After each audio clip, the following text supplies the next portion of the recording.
우리에게 주어진 말씀을 묵상함으로 하나님 앞에 더욱 나아가는 하루가 되시길 바랍니다.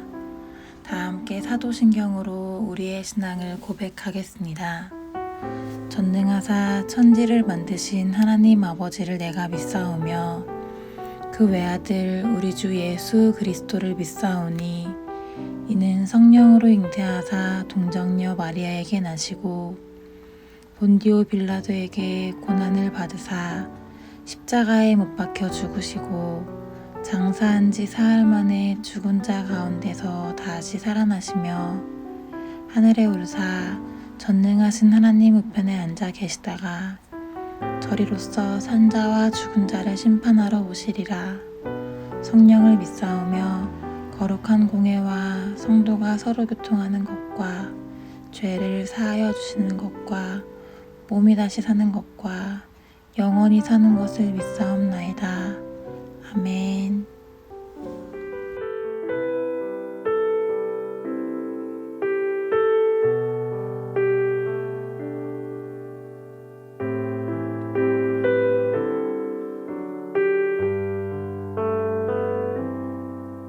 주의 인자하신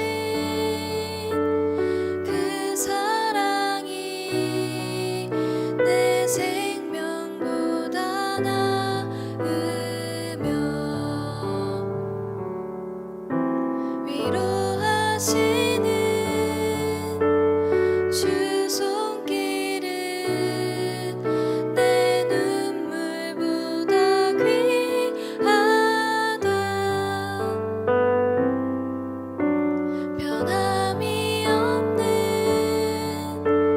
주 임재가 내 근심보다 가깝고 주님 흘리신 그 보혈은 내 상처보다 진하다.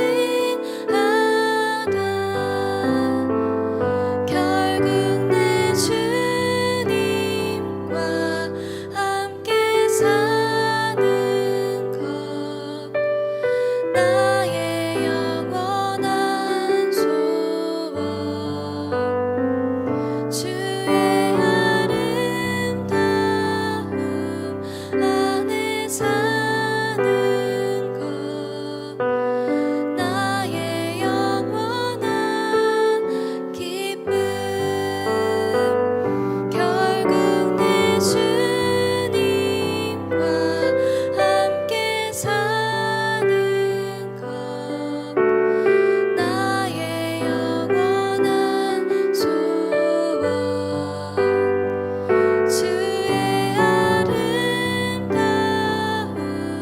안에 사는 것 나의 영원한 기쁨. 주의 아름다움 안에 사는 것 나의 영원한 기쁨. 오늘 우리가 함께 나눌 말씀은 예레미야 41장 11절에서 18절 말씀입니다. 가레야의 아들 요하난과 그와 함께 있는 모든 군 지휘관이 느다냐의 아들 이스마엘이 행한 모든 악을 듣고 모든 사람을 데리고 느다냐의 아들 이스마엘과 싸우러 가다가 기브온 큰 물가에서 그를 만나매 이스마엘과 함께 있던 모든 백성이 가레야의 아들 요하난과 그와 함께 있던 모든 군 지휘관을 보고 기뻐한지라. 이에 미스바에서 이스라엘이 사로잡은 그 모든 백성이 돌이켜 가레야의 아들 요하난에게로 돌아가니 느다냐의 아들 이스마엘이 8사람과 함께 요하난을 피하여 암몬 자손에게로 가니라. 가레야의 아들 요하난과 그와 함께 있던 모든 군 지휘관이 느다냐의 아들 이스마엘이 아히감의 아들 그다랴를 죽이고 미스바에서 잡아간 모든 남은 백성 곧 군사와 여자와 유아와 내실을 기브온에서 빼앗아 가지고 돌아와서 애굽으로 가려고 떠나 베들레헴 근처에 있는 게롯 기맘에 머물렀으니 이는 느다냐의 아들 이스마엘이 바벨론의 왕이 그 땅을 위임한 아히감의 아들 그다랴를 죽였으므로 그들이 갈대아 사람을 두려워함이었더라. 아멘. 반갑습니다. 오늘 예레미야 41장 11절부터 18절을 중심으로 동행이라는 주제의 말씀을 함께 나누겠습니다. 이스마엘은 그다랴를 죽였고 같이 있던 모든 유대인들과 바벨론의 군인들까지도 다 죽였습니다. 그리고 마침 예루살렘 성전이 회파된 것 때문에 슬퍼하면서 오던 80명의 순례자들도 죽였습니다. 그때 그 자리에 요하나는 없었습니다. 요하나는 처음에는 이스마엘이 했던 일에 대해서 몰랐습니다. 그다랴가 죽은 것조차 알지 못했습니다.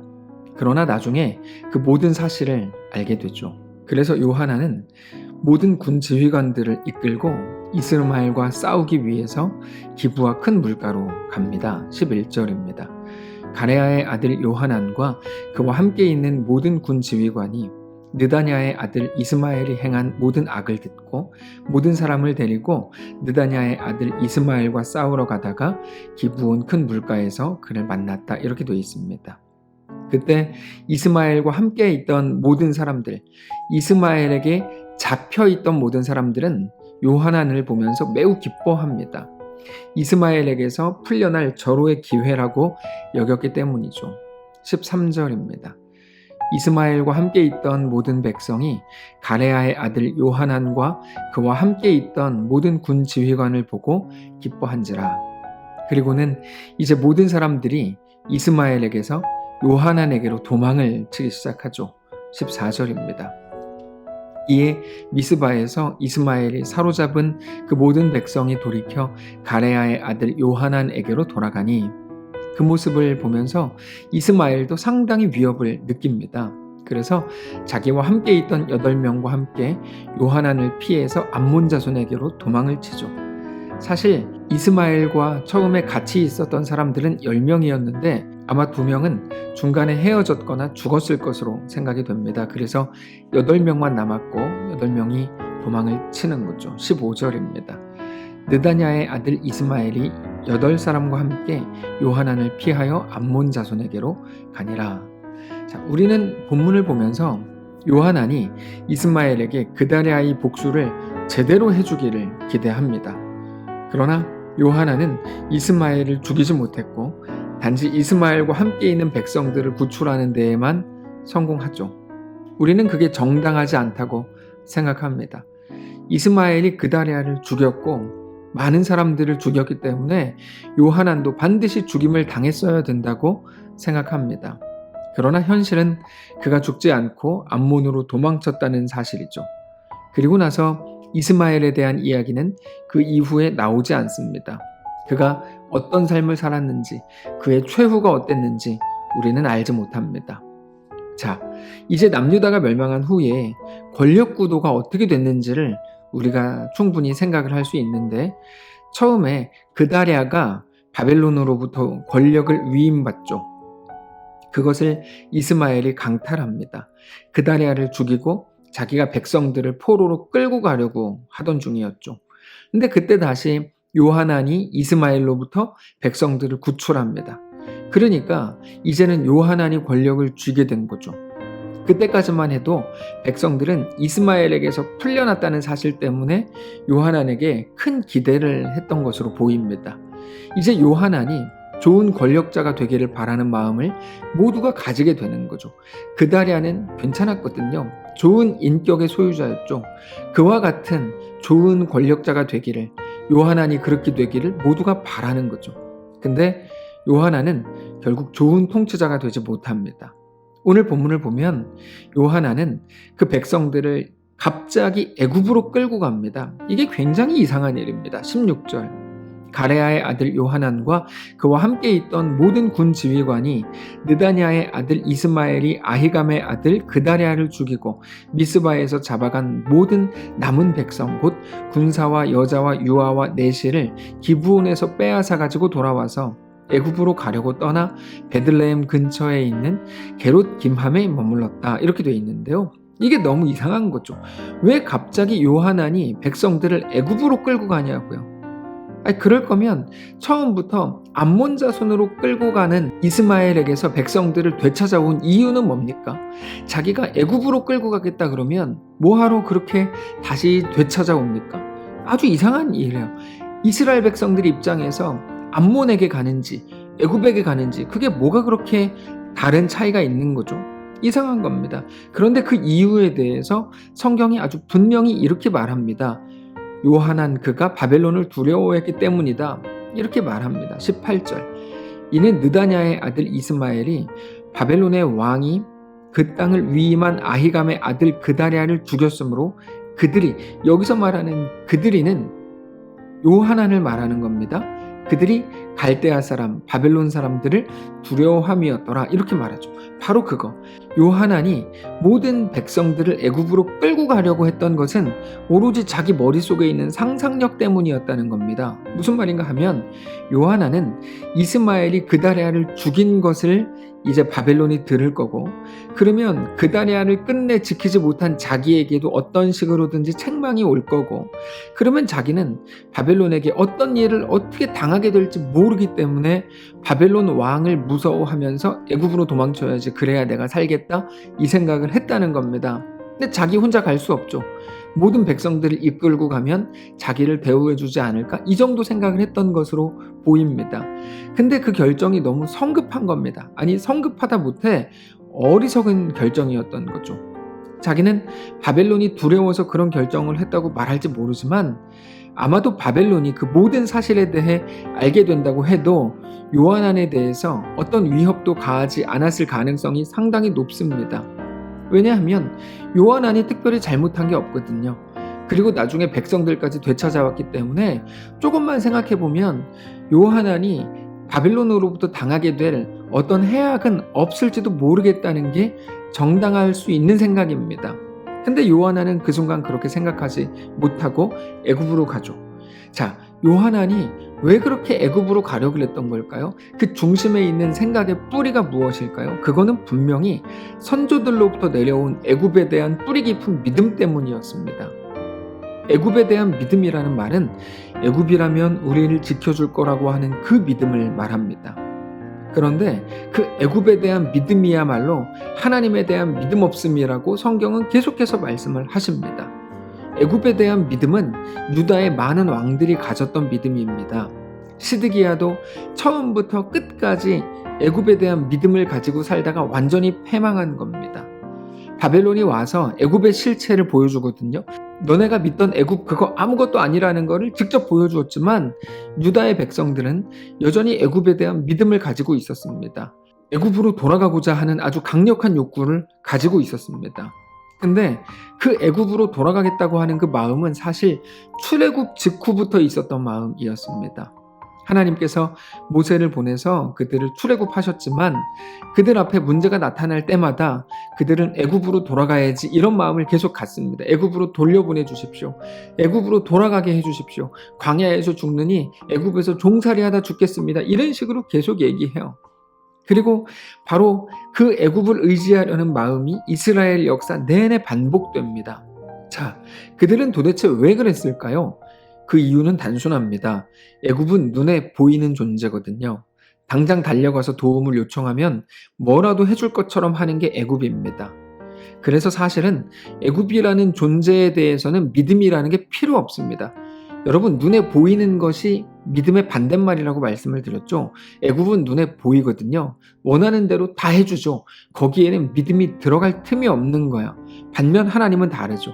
하나님은 눈에 보이지 않습니다. 그래서 하나님은 언제나 믿음을 요구하시죠. 하나님은 애굽처럼 그들이 바라는 것을 실시간으로 들어주지 않습니다.